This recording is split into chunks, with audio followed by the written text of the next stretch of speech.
Everyone to day 2 of chapter 2 Principles of Management। Students, बढ़ने से पहले आज के टॉपिक से पहले डे 1 में क्या पढ़ा था हम उसको देख लेते हैं। डे 1 में हमने चैप्टर स्टार्ट किया था प्रिंसिपल्स ऑफ मैनेजमेंट होते क्या हैं उसके बारे में, और कुछ टर्म्स भी पढ़े थे, टेक्निक्स, वैल्यूज़ क्या होते हैं, डे 1 में था। और डे 1 में प्रिंसिपल्स ऑफ मैनेजमेंट के फीचर्स भी थे। आपके सामने फीचर्स हैं, इनको मैं एक दो लाइनों में समअप कर देता हूँ। पहली बात तो principles of management universally applicable होते हैं, फ्लेक्सिबल होते हैं यानी कि मॉडिफाई कर सकते हैं, ये जनरल गाइडलाइंस हैं और प्रैक्टिस और एक्सपेरिमेंट से फॉर्म होते हैं। तो आज का हम टॉपिक स्टार्ट करते हैं। दो टॉपिक हैं आज के दिन में, आप बहुत इंपॉर्टेंट दिन है, ध्यान से देखिएगा, ध्यान से सुनिएगा। पहला टॉपिक है significance of principles of management और दूसरा फ्यूल्स प्रिंसिपल ऑफ मैनेजमेंट। तो स्टार्ट करते हैं। सबसे पहले significance of principles of management यानी कि प्रिंसिपल्स ऑफ मैनेजमेंट की importance. Students, principles of management हमने पढ़ा कि ऐसे गाइडलाइंस हैं जो एक्सपेरिमेंट्स, ऑब्जर्वेशंस और एक्सपीरियंस से फॉर्म हुए हैं। तो मैनेजर इनको यूज़ करके अपने टास्क, अपनी रिस्पॉन्सिबिलिटी, अपने गोल्स अचीव कर सकता है, यानी कि वो प्रिंसिपल्स जो मैनेजमेंट के प्रिंसिपल्स हैं वो मैनेजर को हेल्पफुल होते हैं। कैसे हेल्पफुल होते हैं हम फॉलोइंग पॉइंट्स के थ्रू देखेंगे। सबसे पहला पॉइंट है providing managers with useful insights into reality. Students, बात की मैंने बार बार बात कर रहा हूँ कि principles of management general guidelines हैं और एक्सपीरियंस, एक्सपेरिमेंट्स और ऑब्जर्वेशन से फॉर्म हुए हैं। तो ये मैनेजर को हेल्प करते हैं जो रियल वर्ल्ड सिचुएशन है उसको फेस करने में। और मैनेजर जब इनको फॉलो करता है, इन प्रिंसिपल्स को फॉलो करता है, और साथ ही साथ उसकी जो नॉलेज है और अंडरस्टैंडिंग पावर है डिफरेंट मैनेजरल सिचुएशंस को समझने में हेल्प करती है। कैसे हेल्प करती है? मैनेजर इन प्रिंसिपल्स को अप्लाई करता है तो कोई भी प्रॉब्लम है वो जल्दी सॉल्व हो जाती है और मैनेजर का काफ़ी टाइम बचता है। एक एग्जांपल ले लेते हैं प्रिंसिपल ऑफ डेलीगेशन का। स्टूडेंट्स, होता क्या है, मैनेजर क्या करता है, प्रिंसिपल ऑफ डेलीगेशन के थ्रू जो रूटीन डिसीजन मेकिंग काम है वो बांट देता है अपने सबऑर्डिनेट्स को, और अपने हाथ में क्या रखता है, जो इम्पोर्टेंट सर्कमस्टेंसेस फेस करने हैं उनको। तो इसको अप्लाई करके मैनेजर ने क्या किया, टाइम बचाया और अपना बर्डन भी कम कर दिया। तो मैनेजर्स को हेल्प मिल गई। सेकंड पॉइंट पढ़ते हैं। सेकंड पॉइंट में दो चीज़ें ध्यान देने वाली हैं, optimum utilisation of resources and effective administration. Students, हम इसको दो पार्ट में डिवाइड कर लेते हैं। सबसे पहले ऑप्टिमम यूटिलाइजेशन ऑफ रिसोर्सेज। होता क्या है, हम जानते हैं, हमने इकोनॉमिक्स में भी पढ़ा हुआ है, जो रिसोर्सेज हैं वो लिमिटेड हैं। यानी कि किसी भी ऑर्गेनाइजेशन की बात करें तो वहाँ पे जो भी ह्यूमन और मटीरियल रिसोर्सेज अवेलेबल हैं वो रिसोर्सेज लिमिटेड हैं।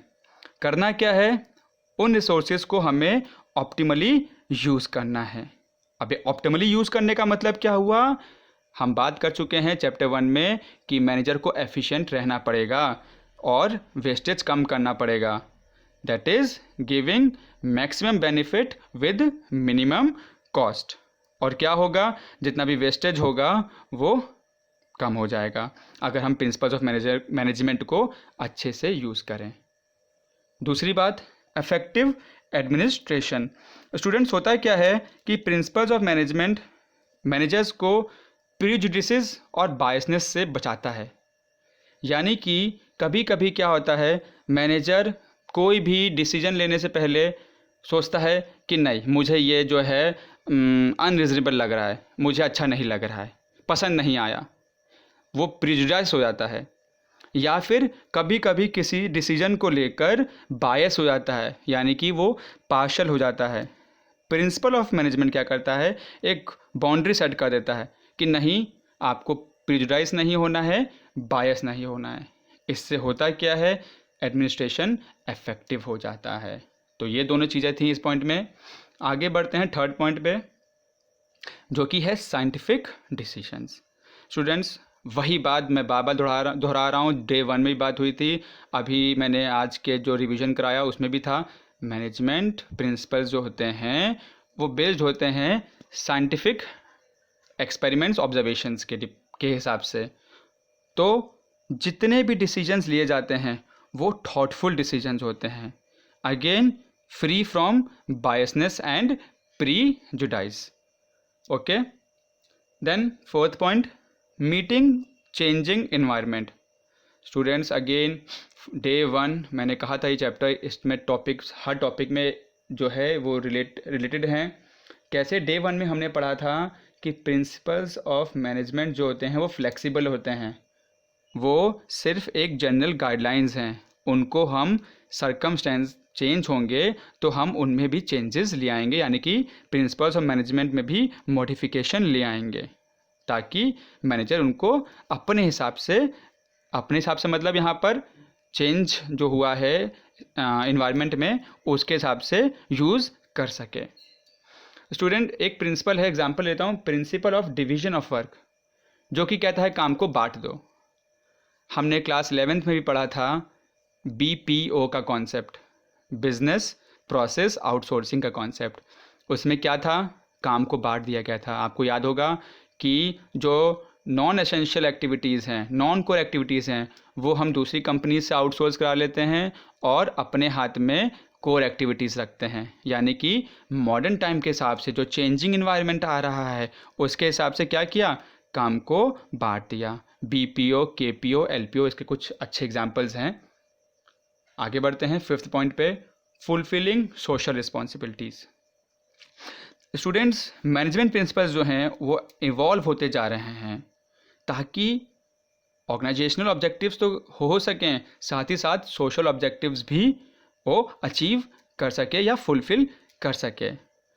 स्टूडेंट्स एक एग्जांपल और ले लूँगा इसमें भी, प्रिंसिपल ऑफ इक्विटी जो हम अभी पढ़ेंगे आगे, वो कहता है कि एक अच्छे मैनेजर को पार्शियल नहीं होना चाहिए, अपने एम्प्लॉयज़ को लेकर, उनकी वेजेस को लेकर या कोई और डिस्क्रिमिनेशन नहीं होना चाहिए। यहाँ पर इक्विटी मैं एक चीज़ और लेके आऊँगा, इक्विटी ऑर्गेनाइजेशंस के साथ साथ इक्विटी टूवर्ड्स सोशल रिस्पॉन्सिबिलिटीज़, यानी कि सोसाइटी के बारे में सोचना, अपने इन्वायरमेंट के बारे में सोचना, जिनसे बिजनेस डील कर रहा है उनके बीच में, उनके बारे में सोचना। तो यहाँ पर क्या बात हुई कि इक्विटी जो है वो सिर्फ ऑर्गेनाइजेशन से रिलेटेड प्रिंसिपल नहीं हुआ, साथ साथ किसके साथ हुआ, सोसाइटी के साथ भी हुआ। तो ऐसे principles of management helps in fulfilling social responsibilities. Next point है management training, education and research. Students हम जानते हैं कि मैनेजमेंट एक डिसिप्लिन ऑफ स्टडी बन चुका है। इसके बारे में बहुत स्कॉलर्स होते हैं जो ट्रेनिंग लेते हैं, एजुकेशन लेते हैं, रिसर्च करते हैं और इन प्रिंसिपल्स को बेसिस बना के वो अपनी स्टडीज़ करते हैं। डिफरेंट कोर्सेज़ भी हैं, प्रोफेशनल कोर्सेज़, BBA, MBA, उसका भी मैनेजमेंट सबसे इम्पॉर्टेंट पार्ट है करिकुलम का, जो कि स्कॉलर्स उसके थ्रू जाते हैं अपनी एजुकेशन के दौरान। तो स्टूडेंट्स ये थे importance of principles of management. हम आज का नया टॉपिक स्टार्ट करते हैं। सेकंड टॉपिक जो हमारा था fuels principal of management. Students हमारे सिलेबस में जो प्रिंसिपल्स ऑफ मैनेजमेंट इवॉल्व हुए हैं टाइम टू टाइम, उनका इवोल्यूशन होता रहा है, तो उसके दौरान कई जो रिसर्चर्स कह लेंगे उन्होंने मैनेजमेंट प्रिंसिपल्स दिए हैं। उनमें से आज हमारा टॉपिक है सर हेनरी फ्योल के principles of management.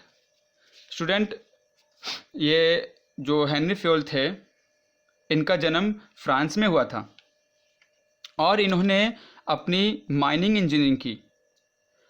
Mining engineering करने के बाद इन्होंने खुद की एक माइनिंग कंपनी स्टार्ट की और काफ़ी टाइम तक उसके मैनेजिंग डायरेक्टर रहे भी। स्टूडेंट्स जिस दौरान इन्होंने अपनी कंपनी में मैनेजिंग डायरेक्टर का पोस्ट संभाला, उसी दौरान इन्होंने अपने एक्सपीरियंस से, अपने रिसर्च से 14 प्रिंसिपल्स ऑफ मैनेजमेंट दिए और उनकी बुक भी आई 1917 में। उस बुक में इन 14 प्रिंसिपल्स जो हैं मैनेजमेंट प्रिंसिपल्स का जिक्र है। इनको इसीलिए फादर ऑफ जनरल मैनेजमेंट भी कहा जाता है। और ये जो 14 प्रिंसिपल्स हैं वो एडमिनिस्ट्रेटिव इन नेचर हैं, यानी कि मैनेजर की एफिशिएंसी से रिलेटेड हैं। तो आज हम टॉपिक पढ़ेंगे जो हमारा आज का दिन का दूसरा टॉपिक है, फ्यूल के कितने प्रिंसिपल्स, 14 प्रिंसिपल्स जो इन्होंने दिए थे। तो स्टार्ट करते हैं स्टूडेंट्स। सबसे पहला है डिवीज़न ऑफ वर्क। थोड़ी देर पहले ही वीडियो में हमने बात की थी डिवीज़न ऑफ वर्क का मतलब क्या होता है, हाईलाइटेड करके भी आपको दिख जाएगा सामने डेफिनेशन में। Work should be divided into smaller task. इसी लाइन को मैंने एक पिक्टोरियल फॉर्म में बनाया है। देखो मैंने वर्क को बांट दिया है और आपको जो 3 छोटे से कार्टून टाइप के दिख रहे हैं वो सबऑर्डिनेट्स हैं। क्या किया, काम को डिवाइड कर दिया छोटे छोटे पार्ट्स में। उसके बाद एम्प्लॉयज़ को उस चीज़ की ट्रेनिंग दी गई जो काम उनको करने को कहा गया है। स्टूडेंट्स ये तो जाहिर सी बात है, अगर हम किसी काम को छोटे हिस्सों में बांट देंगे और जो लोग उस काम को कर रहे हैं उनको ट्रेनिंग देते रहेंगे प्रॉपरली, तो इससे क्या होगा आप एंड में देख सकते हैं, इसलिए लिख भी दिया है, इससे स्पेशलाइजेशन आएगा। वो एम्प्लॉयज़ उस काम को करने में स्पेशलाइज हो जाएंगे और इससे एम्प्लॉयज़ की एफिशिएंसी बढ़ेगी। एग्जाम्पल भी लिखा हुआ है, वर्क एट बैंक। आप एग्जाम्पल मन में सोचते हैं, अगर आप बैंक गए होंगे तो देखते होंगे बैंक में एंट्री करने के बाद आपको दिखता होगा डिफरेंट विंडोज़ होते हैं या काउंटर्स होते हैं। किसी पे पैसा जमा हो रहा है, किसी काउंटर से हम पैसा निकाल सकते हैं। अगर आपको ड्राफ्ट बनवाना है या कोई अदर एक्टिविटी है तो उसके लिए कोई और क्लर्क बैठा हुआ है। तो आप देख सकते हैं काम को बांटा गया है, इससे एफिशिएंसी बढ़ेगी, आपको भी दिक्कत नहीं होगी और जो उस ऑर्गेनाइजेशन में दूसरी तरफ बैठा हुआ है यानी कि वहाँ का एम्प्लॉय, उसकी भी एफिशिएंसी बढ़ेगी। आगे बढ़ते हैं। सेकंड पॉइंट है authority and responsibility. Students authority और रिस्पॉन्सिबिलिटी क्या होता है इसका भी जिक्र चैप्टर 1 में हो चुका है जब हम लेवल्स ऑफ मैनेजमेंट पढ़ रहे थे। अथॉरिटी मतलब किसी को पावर देना कि वो डिसीजन ले सकता है। रिस्पॉन्सिबिलिटी मतलब कि अब उसकी जिम्मेदारी बनती है, ऑब्लिगेशन बनती है कि वो उस काम को कंप्लीट करे। यानी कि जब भी किसी को अथॉरिटी दी जाती है तो उसकी रिस्पॉन्सिबिलिटी क्रिएट हो जाती है। फ्यूल ने क्या कहा था? फ्यूल ने कहा था there should be a balance between powers given to a person and the jobs to be performed by him. यानी कि एक प्रॉपर बैलेंस होना चाहिए जब किसी सबऑर्डिनेट को कोई काम करने की पावर दी जाए, अथॉरिटी दी जाए, ताकि वो जॉब वो कर सके जिसके लिए वो रिस्पॉन्सिबल था। सिंपल सा फंडा है, 2 लोग हैं, 2 लोग नहीं हैं, कार्टून के रूप में है। ए और आर मीन्स अथॉरिटी और रिस्पॉन्सिबिलिटी दोनों साथ में चलते हैं। इससे क्या होगा कि अथॉरिटी का मिसयूज़ नहीं होगा और जो अथॉरिटी दी गई है उस पर्सन को, वो उस अथॉरिटी को यूज़ करके काम को टाइमली कंप्लीट कर देगा।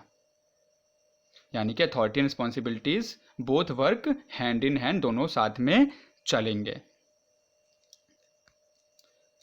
थर्ड है डिसिप्लिन। डिसिप्लिन की स्टूडेंट्स बात आप सब जानते हैं कितनी इम्पोर्टेंट होती है। डिसिप्लिन जो है वो हर ऑर्गेनाइजेशन में होता है, हर ऑर्गेनाइजेशन में, आपकी लाइफ में, किसी भी चीज़ में डिसिप्लिन का इम्पोर्टेंस बहुत है। इसके रिगार्ड में फ्यूल ने कहा था 3 चीज़ें मार्क्ड हैं इसमें students. Discipline requires good superiors at all levels with clear organisational rules and judicious application of penalties. अब स्टूडेंट इसका मतलब क्या हुआ? सबसे पहली बात मैं करूँगा गुड सुपीरियर्स की। गुड सुपीरियर्स का मतलब हुआ कि जो भी मैनेजमेंट है यानी कि जो भी ऑर्गेनाइजेशन है उसके जो सुपीरियर्स हैं वो रोल मॉडल होने चाहिए। रोल मॉडल होने चाहिए मतलब अपनी कमिटमेंट उनको भी पूरी देनी है और जो रूल्स फॉलो करने हैं सबऑर्डिनेट को वो भी क्लियर होने चाहिए थे ताकि कोई दिक्कत ना हो। प्लस अगर वो रूल्स फॉलो नहीं करते हैं सबऑर्डिनेट्स, तो एक प्रॉपर पेनल्टी क्या इम्पोज होगी उसको भी क्लियर किया जाता है। स्टूडेंट्स, इसके साथ मैं एक बात और ज़रूर कहना चाहूँगा कि यहाँ पर जो मेन बात है, डिसिप्लिन ऐसा नहीं कि सिर्फ सबऑर्डिनेट्स को अपना करना, मैंने बताया ना गुड सुपीरियर्स होना भी ज़रूरी है। यानी कि वर्कर्स और मैनेजमेंट दोनों को अपनी अपनी कमिटमेंट्स पूरी करनी चाहिए बिना एक दूसरे के लिए रॉन्ग फीलिंग रखे हुए। फॉर एग्ज़ाम्पल, मान लीजिए मैनेजमेंट ने कहा कि भाई वर्कर्स आपको एक्स्ट्रा काम करना पड़ेगा, कुछ एक्स्ट्रा आवर्स देने पड़ेंगे, इसके लिए आपको एडिशनल पेमेंट दी जाएगी। ठीक है, वर्कर्स ने खुशी खुशी काम कर दिया। अब ऐसा नहीं है कि जो सुपीरियर्स हैं यानी कि मैनेजमेंट का जो ऊपर का लेवल है वो उनको एडिशनल पेमेंट ना दे। इससे क्या होगा, मैनेजमेंट अच्छे से नहीं चलेगा। यानी कि डिसिप्लिन दोनों तरफ से होना भी ज़रूरी है, जो आपके वर्कर्स हैं और जो आपका मैनेजमेंट है। तीनों पॉइंट आपको हाईलाइटेड दिख रहे हैं। हम आगे बढ़ते हैं। आगे बढ़ने से पहले आप ये डायग्राम भी देख सकते हैं कि अगर डिसिप्लिन होगा तो गोल्स और अकम्पलिशमेंट में कोई समय नहीं लगेगा। जो भी आपके गोल्स हैं वो आराम से आप उन्हें पूरा कर सकते हैं। ये आपके स्टेप्स हैं, सीढ़ियाँ हैं जो आगे ले जाएंगी। Fourth, unity of command. हम पहले इसके बारे में पढ़ लेते हैं, फिर डिस्कस करेंगे, आपको तुरंत समझ में आ जाएगा। What is unity of command? What is this principle? According to Fayol, there should be one and only one boss for every individual employees. Highlighted कर दिया है इसको। One and only one boss for every individual employee. यानी कि एक subordinate को एक से ज़्यादा उसके सुपीरियर या बॉस उसको इंस्ट्रक्शन ना दें, ऑर्डर्स ना दें। स्टूडेंट्स, आप खुद बताइए, अगर आपको कोई इंस्ट्रक्शन देने वाला एक से ज़्यादा लोग है तो आप क्या हो जाएंगे? कंफ्यूज हो जाएंगे कि नहीं हो जाएंगे? आप इस पिक्चर में भी देख लीजिए, इसको डिज़ाइन किया गया है। 3 हाथ हैं, पहला हाथ बॉस 1 का, दूसरा हाथ बॉस 2 का, तीसरा हाथ बॉस 3 का। तीनों ने अपने अपने वर्क या हमको इसको ऑर्डर कह दे या इंस्ट्रक्शन कह दिया, सबऑर्डिनेट को दे दिया। तो आप जो सबऑर्डिनेट की हालत देख सकते हैं, क्या हो गई है? कंफ्यूज हो गए हैं। यानी कि अगर किसी भी एम्प्लॉय को एक से ज़्यादा सुपीरियर्स बॉस से एक टाइम पे इंस्ट्रक्शन या ऑर्डर मिलेगा तो क्या होगा? यूनिटी ऑफ कमांड वायलेट होगा, यानी कि फॉलो नहीं होगा। इससे क्या होगा? कन्फ्यूजन होगा, और कन्फ्यूजन होगा तो इनडिसिप्लिन होगा ही होगा। यूनिटी ऑफ कमांड बहुत सिंपल लैंग्वेज में कहता है, one and only one boss for every individual employee. Okay students, हम आगे बढ़ते हैं। Unity of direction. स्टूडेंट्स, आप डायग्राम के थ्रू ही देख लीजिए। सबसे आगे जो रेड कलर में दिखाया गया है वो आपका सुपीरियर है, वो आगे चल रहा है और साथ ही साथ उसका जो पूरा यूनिट है वो उसको फॉलो कर रहा है। All the units of an organisation should be moving towards the same objective. यानी कि जो सेम ऑब्जेक्टिव के थ्रू पूरा यूनिट चलेगा तो क्या होगा? ऑर्गेनाइजेशन ऑब्जेक्टिव्स आराम से अटेन हो जाएंगे। कैसे? Through coordinated and focused efforts. साथ साथ एक चीज़ और दे रखी है, each group of activities having the same objective must have one head and one plan. Students, इसका एक एग्जांपल हम लेके चलते हैं। मान लीजिए कोई भी एक ऑटोमोबाइल इंडस्ट्री है, वो मोटरसाइकिल और कार बनाती है। दोनों सेपरेट डिपार्टमेंट्स हो गए ना, डिविजन्स हो गए ना। तो आपको क्या लगता है कि एक हेड होना चाहिए? ये अप्रोच सही है कि एक हेड होना चाहिए दोनों ही डिविजन्स का? मोटरसाइकिल डिवीज़न भी वो संभालेगा और कार का डिवीज़न भी संभालेगा? नहीं, कन्फ्यूजन हो जाएगा इससे भी। क्या होना चाहिए? हर डिवीज़न के लिए उसका खुद का एक हेड होना चाहिए, ताकि दोनों की वर्किंग, दोनों डिविजन्स की वर्किंग में ओवरलैपिंग ना हो, है ना। तो क्या है कि अलग अलग डिविजन्स के लिए, यानी कि अलग अलग प्लान्स के लिए हेड भी अलग अलग होने चाहिए। इससे क्या होगा? जो एम्प्लॉयज़ हैं वो यूनिफाइड होंगे और एक ही डायरेक्शन में चलेंगे। ओके नेक्स्ट है subordination of individual interest to general interest. Students, यहाँ पे इंटरेस्ट की बात है। जो कोई भी एम्प्लॉय जहाँ पे काम करता है उसका जो प्रायोरिटी है वो उसका ऑर्गेनाइजेशन होना चाहिए, ऑर्गेनाइजेशन का इंटरेस्ट होना चाहिए, ना कि खुद का कोई उसमें interest. The interest of an organisation should take priority over the interest of any one individual employee. तो फ्योल ने कहा कि सबसे ऊपर क्या है, ऑर्गेनाइजेशन का इंटरेस्ट, एम्प्लॉय का इंटरेस्ट उसके नीचे ही आएगा। For example, manager should not fall into temptation of misusing powers for himself of और फैमिली बेनिफिट। यानी कि ऐसा नहीं कि कोई ऑर्गेनाइजेशन है, वहाँ का मैनेजर है, वो अपनी पावर्स का मिसयूज़ करके अपने आप का बेनिफिट या अपनी किसी फैमिली मेम्बर को बेनिफिट दे, रादर देन कंपनी के बेनिफिट के लिए काम करे। एग्जाम्पल ले लेते हैं। मान लीजिए कि सिलेक्शन के टाइम पर मैनेजर बैठा हुआ है और एक बहुत ही काबिल, क्वालिफाइड, एक्सपीरियंस्ड पर्सन इंटरव्यू देने आया। इस मैनेजर ने उसकी जगह अपने ही किसी रिलेटिव को वो पोस्ट दे दी, रादर देन अपने ऑर्गेनाइजेशन के इंटरेस्ट के बारे में सोचते हुए। तो वहाँ पर उसने क्या किया, अपने इंडिविजुअल इंटरेस्ट के बारे में सोचा, रादर देन अपने ऑर्गेनाइजेशन के बारे में। ओके, नेक्स्ट है remuneration of employees.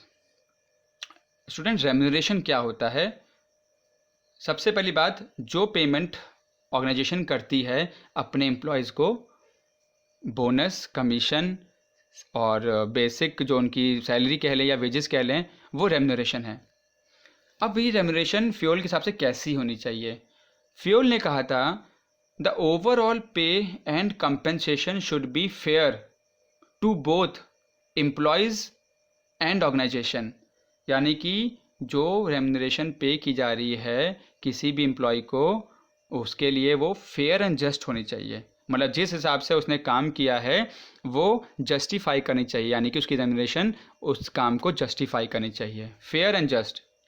Similarly organisation की पेइंग कैपेसिटी के हिसाब से भी होनी चाहिए, यानी कि ऑर्गेनाइजेशन जितना अपना पेमेंट कर सकती है, मतलब उसको पेमेंट करने की उसकी वर्थ है, वो उस हिसाब से पे करेगी। यानी कि दोनों चीज़ देखी जाएंगी कि एम्प्लॉयज़ का जो काम है फेयर एंड जस्ट उसको रेम्यूनरेशन मिलनी चाहिए, और ऑर्गेनाइजेशन की पेइंग कैपेसिटी के हिसाब से भी होनी चाहिए।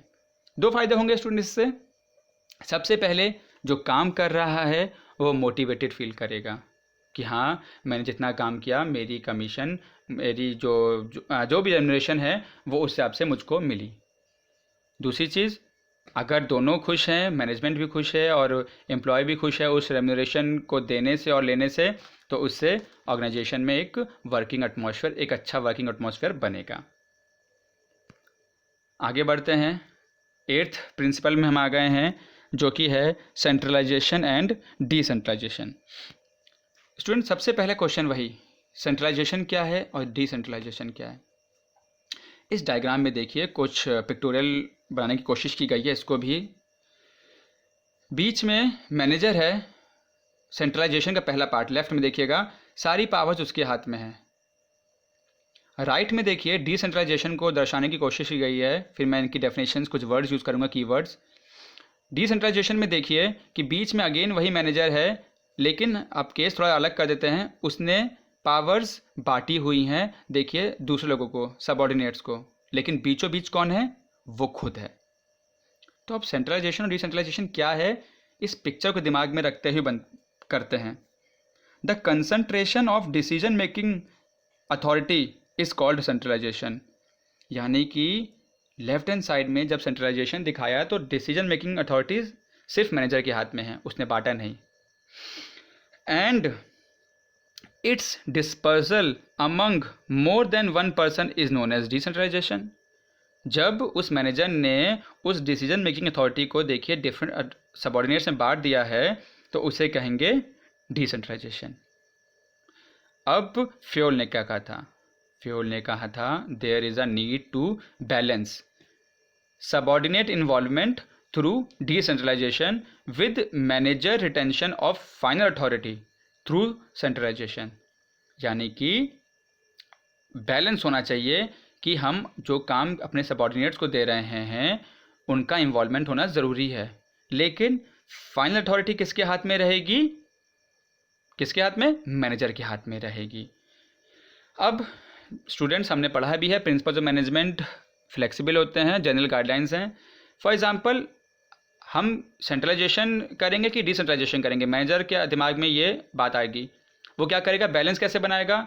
मान लीजिए कि अगर एक छोटा ऑर्गेनाइजेशन है तो वो अपने हाथ में मैक्सिमम पावर रख सकता है और छोटे मोटे डिसीजन मेकिंग बाकी सबऑर्डिनेट्स में बांट दें। लेकिन अगर कोई लार्ज ऑर्गेनाइजेशन है तो वहाँ पर डिसेंट्रलाइजेशन का भी मेन रोल आ जाएगा। ठीक है, तो आगे बढ़ते हैं। नेक्स्ट है स्केलर चेन। स्टूडेंट्स, बहुत इंपॉर्टेंट टॉपिक्स आ रहे हैं, सारे कॉन्सेप्ट इंपॉर्टेंट है, वर्ड्स ध्यान से सुनिएगा और NCERT के थ्रू ज़रूर जाइएगा। 9th प्रिंसिपल आ गया है scalar chain. Students, scalar chain क्या होता है? मैं डेफिनेशन पढ़ देता हूँ, कीवर्ड्स हैं ये। The formal lines of authority from highest to the lowest ranks are known as scalar chain. Students, एक पिक्चर बना है आपके बॉटम, इसमें राइट बॉटम में सबसे ऊपर ए है, उसके लेफ्ट में भी देखिए और राइट में भी देखिए।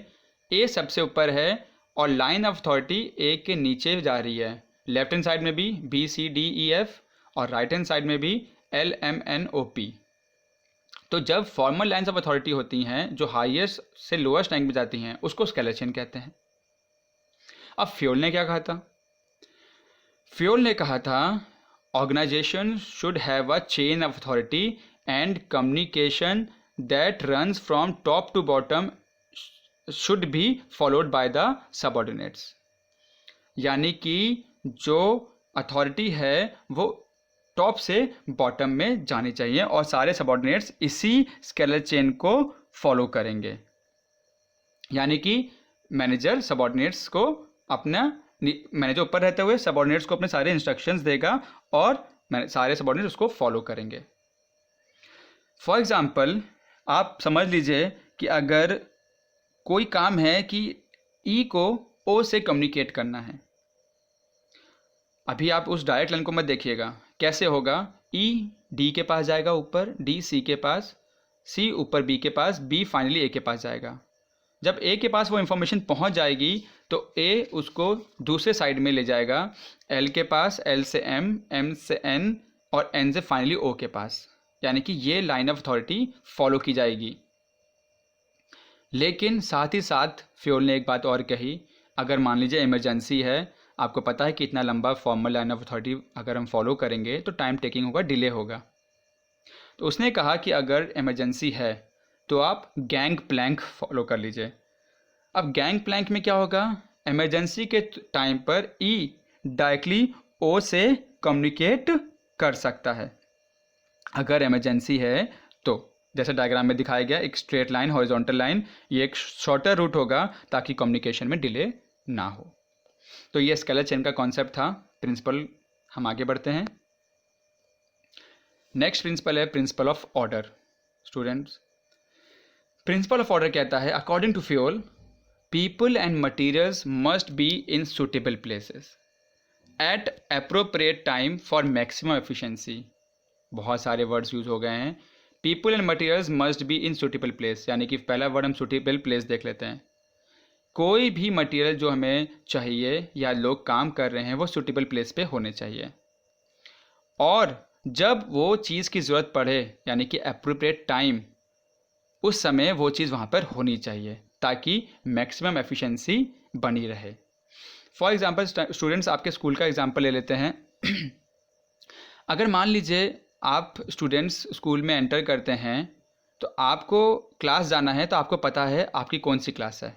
उसके लिए क्या है, आपके स्कूल जो नेम प्लेट होती है क्लास की वो लगी होती है, उस क्लास में आप एंटर कर जाएंगे। मान लीजिए आपका लाइब्रेरी पीरियड है, आपको पता है बुक्स कहाँ रखी होंगी, लाइब्रेरी में, आप लाइब्रेरी विजिट करेंगे। आपको पता है गेम्स पीरियड है, आप गेम्स खेलने अलाउड हैं, तो आप अपने जो आपकी फील्ड है स्कूल की, आप वहाँ जाएंगे, एंड सो ऑन। तो यहाँ पर क्या है, सब कुछ ऑर्डर पे है। ओके। अगर ऑर्डर मिसमैच होगा तो इनकन्वीनियंट हो जाएगा, आपको समझ नहीं आएगा क्या करना है। ऐसा तो नहीं है ना कि जो बुक्स रखी होंगी वो लाइब्रेरी की जगह आपके प्रिंसिपल रूम में रखी होंगी कि आप प्रिंसिपल रूम से उसको इशू कराएंगे? ऐसा है कि ऐसा है क्या? नहीं ना। तो प्रिंसिपल ऑफ ऑर्डर कहता है सब चीज़ अपनी जगह होनी चाहिए। एक एग्जांपल अच्छा से ले लेता हूँ, आपके घर की किचन, योर होम किचन, और मान लीजिए आपकी मम्मी वहाँ की मैनेजर हैं। स्टूडेंट्स, आप जब भी देखेंगे अपनी मम्मी को एक बार किचन में देख लीजिए वो क्या करती हैं जब खाना बनाती हैं। तो मुझे ये बताइए, मसालों का डिब्बा आसपास ही रखा होता है, और अगर मम्मी को जो मसाला चाहिए खाना बनाते वक्त वो बिना डिब्बे को अच्छे से जांचे उठा के डालती रहती हैं। क्या है, क्यों हो रहा है ये? प्रिंसिपल ऑफ ऑर्डर उन्होंने फॉलो किया हुआ है। इसकी जगह आप एक बार चले जाइए, आपको कुछ समझ में नहीं आएगा। लेकिन मदन ने क्या किया, उस प्रिंसिपल ऑफ ऑर्डर को फॉलो किया हुआ है कि क्या चीज़ कहाँ पे रखी है, और उनको तुरंत मिल जाती है, चाहे वो यूटेंसिल्स हो, मसाला हो, एक्सेट्रा। इसके बेनिफिट क्या होंगे? इंक्रीज्ड प्रोडक्टिविटी, जो एम्प्लॉयज़ काम कर रहे हैं उनकी प्रोडक्टिविटी बढ़ेगी और एफिशिएंसी बढ़ेगी, यानी कि वो मैक्सिमम बेनिफिट दे पाएंगे मिनिमम कॉस्ट में। फिर से एग्जांपल, आपके घर का मम्मी के हाथ का खाना जल्दी बन जाएगा, टेस्टी बन जाएगा, टाइमली बन जाएगा। किसकी वजह से? प्रिंसिपल ऑफ ऑर्डर की वजह से। नेक्स्ट प्रिंसिपल है इक्विटी। स्टूडेंट्स, इक्विटी का मतलब है इम्पार्शियल होना, यानी कि managers should be fair and impartial while dealing with their subordinates, यानी कि जब भी वो अपने सबॉर्डिनेट्स से डील करे तो इम्पार्शियल रहे। कैसे? No discrimination, there should be no discrimination on basis of gender, religion, language, caste, belief और नेशनलिटी। इन सब को साइड में रखते हुए किसी भी मैनेजर को कभी भी डिस्क्रिमिनेशन नहीं करना चाहिए। होगा क्या इससे? Satisfaction among employees and healthy relations between superiors and subordinates, है ना। आसान था ये चीज़, इसमें और डिस्कस करने चीज़ नहीं है। ऐसा नहीं है कि कोई मैनेजर है, अब उसके यहाँ एम्प्लॉयज़ काम करते हैं, मेल भी हैं फीमेल भी नहीं है, तो ऐसा नहीं कि वो अपना प्रीजुडाइस रखे फीमेल्स के लिए कि नहीं वो तो कोई काम नहीं कर पाएंगी, उनको तो काम नहीं होगा क्योंकि वो एक फ़ीमेल हैं। ऐसा नहीं है, डिस्क्रिमिनेशन नहीं होना चाहिए मैनेजर के पार्ट में, मैनेजमेंट के पार्ट में। ऐसे बहुत सारे एग्जांपल्स बन सकते हैं। नेक्स्ट 12th प्रिंसिपल पे आ गए हम, स्टेबिलिटी ऑफ टेन्योर या फिर स्टेबिलिटी ऑफ पर्सनल। स्टूडेंट्स, आप इस डायग्राम में देख सकते हैं, ये खुद ही डायग्राम एक्सप्लेन कर देगा आपको सब कुछ। ऑफिस का दरवाज़ा है, अंदर से बॉस ने अपने एम्प्लॉय को किक मार के बाहर कर दिया। क्या ये सही है? हाँ, ये सही हो सकता है। मान लीजिए कि एम्प्लॉय ने कोई गलती की हो और बार बार गलतियां कर रहा हो और मैनेजमेंट ने उसको अल्टीमेटम दे दिया हो। लेकिन फ्योल ने क्या कहा था? Employees turnover should be minimised to maintain organisational efficiency, यानी कि अगर ऑर्गेनाइजेशन को एफिशिएंटली काम करना है वही बात मैक्सिमम बेनिफिट और मिनिमम कॉस्ट लाना है, तो बार बार एम्प्लॉयज़ को जो है फायर ना करें। फायर ना करने का मतलब है उनको बिना किसी बात के अपने ऑर्गेनाइजेशन से हटाया ना जाए। ऐसा क्यों? क्योंकि स्टूडेंट इससे अफेक्ट आएगा। आप उस एम्प्लॉय को तो निकाल दे रहे हैं, जब नया एम्प्लॉय लाएंगे तो उसको भी ट्रेनिंग देनी पड़ेगी, उसको टाइम लगेगा चीज़ें समझने में, वो भी गलतियां करेगा।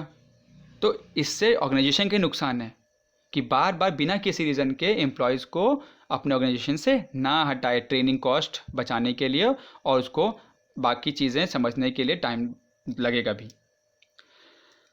Plus if they are transferred frequently to different job position, अगर हम बार बार उनको ट्रांसफ़र करते रहेंगे डिफरेंट जॉब पोजीशन में, मान लीजिए ऑर्गेनाइजेशन के अंदर ही, तो they will feel insecure and tend to move to other better organisations. वो क्या करेंगे? वो लोग कहेंगे मेरा तो यहाँ पे जॉब की सिक्योरिटी नहीं है, बार बार मेरा ट्रांसफ़र हो रहा है या मुझे निकाला भी जा सकता है, तो वो दूसरे ऑर्गेनाइजेशन में चले जाएंगे। एक बात और कही गई है, employees should be given reasonable time to show results. Employee को टाइम देना चाहिए कि हाँ तुम अभी आए हो, इस पोस्ट में तुम्हें रखा है और तुम्हें हमने सेलेक्ट किया है, सिलेक्ट करने के बाद तुम अभी यहाँ पे रहोगे, तुम्हारा एक फिक्स टेन्योर है, इससे उसके अंदर एक जो है ना सिक्योरिटी की फीलिंग आएगी, ऑर्गेनाइजेशन के लिए काम करेगा, प्रोडक्टिविटी ऑर्गेनाइजेशन की ही बढ़ेगी। आगे बढ़ते हैं। नेक्स्ट प्रिंसिपल है प्रिंसिपल ऑफ इनिशिएटिव। इनिशिएटिव का मतलब खुद से आगे आना, है ना। हम बात करते ना, इनिशिएटिव लेना मतलब खुद से आगे आना। फ्योल ने कहा था employee should be given opportunities to give suggestions which results in substantial cost और टाइम रिडक्शन। मतलब कि एक अच्छा मैनेजर वही है जो अपने एम्प्लॉयज़ को अपॉर्चुनिटीज़ दे, उनको एनकरेज करे कि हाँ आप भी सजेशंस दीजिए जो हमारे ऑर्गेनाइजेशन के लिए बेनिफिशियल है, चाहे वो किसी भी चीज़ की कॉस्ट कम कर दे या किसी भी चीज़ को काम करने में जल्दी हेल्प करे। प्लस अच्छे सजेशंस के लिए, अच्छे जो सजेशंस इनिशिएटिव जो एम्प्लॉयज़ ने लिया है उसके लिए उनको अप्रिशिएट भी करे, उनको अगर हो सके तो रिवॉर्ड भी करे। बेनिफिट क्या होगा? It develops a sense of belongingness among employees. Employees के अंदर एक फीलिंग आएगी कि हाँ ये मेरा ऑर्गेनाइजेशन है, मेरे सजेशन मान के ऑर्गेनाइजेशन को बहुत फ़ायदा हुआ है, मुझे इसके लिए रिवॉर्ड भी किया गया या अप्रिशिएट भी किया गया। उनके अंदर एक अच्छा सेंस ऑफ फीलिंग आएगी। आप देख भी सकते हैं कि अच्छा जो एम्प्लॉय बैठा हुआ है, सबऑर्डिनेट बैठा हुआ है, मैनेजर खुद चल के आया है और उसकी तारीफ़ कर रहा है जो उसने सजेशन दिया है, तो एक अच्छे मैनेजमेंट की ये निशानी है। हम लास्ट प्रिंसिपल की तरफ चलते हैं, spirit D corps. Students, spirit D corps यानी कि फ्यूल के हिसाब से टीम स्पिरिट सबसे इम्पोर्टेंट है। टीम स्पिरिट जो है वो यूनिटी और हार्मनी लाती है एम्प्लॉयज़ के अंदर। हम जानते हैं भी, हमने बहुत कोटेशन सुनी भी हुई हैं, united we stand, divided we fall, है ना। यानी कि अगर टीम स्पिरिट बनी रहेगी किसी भी ऑर्गेनाइजेशन के लिए तो ये उस ऑर्गेनाइजेशन के लिए बहुत इम्पोर्टेंट है। दूसरी चीज़, आप दो कोटेशंस भी देख सकते हैं, बहुत ही कॉमन फ्रेज हैं ये जो यूज़ होते हैं।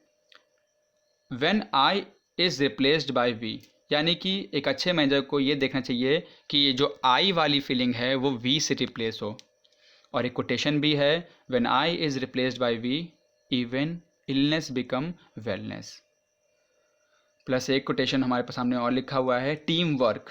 अब टीम का फुल फॉर्म है टुगेदर एवरीवन अचीव्स मोर। जब सब साथ में काम करेंगे तो इसका बेनिफिट ऑर्गेनाइजेशन को ही होगा।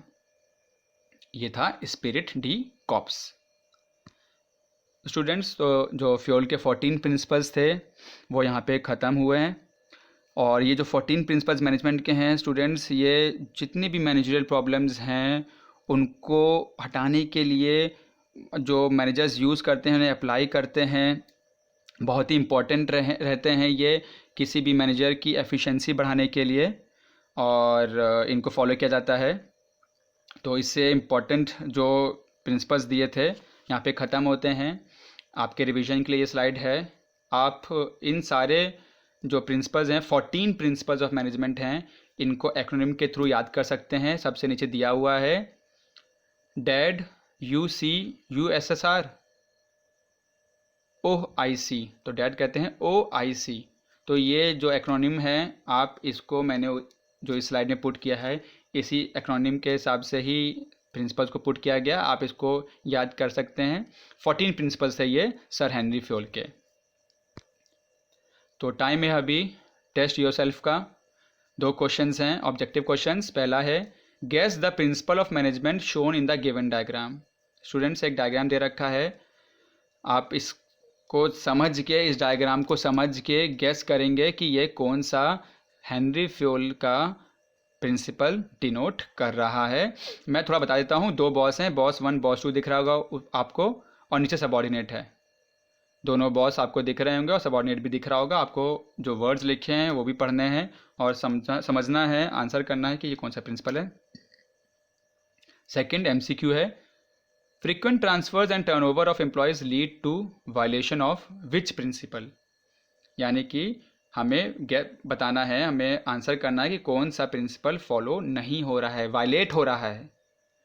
Spirit D corps, discipline, initiative या स्टेबिलिटी ऑफ पर्सनल। तो स्टूडेंट्स इनके आंसर्स आप डे वाइज जैसे करते हैं हमेशा कॉपी में अपने लिख लेंगे। जब ये चैप्टर ख़त्म हो जाएगा तो आपको डे वाइज सॉल्यूशंस मिल जाएंगे, जैसे आपको चैप्टर 1 में मिले थे उनका प्रॉपर एक्सप्लेनेशन होगा। ओके, तो students, God bless you, thank you, take care.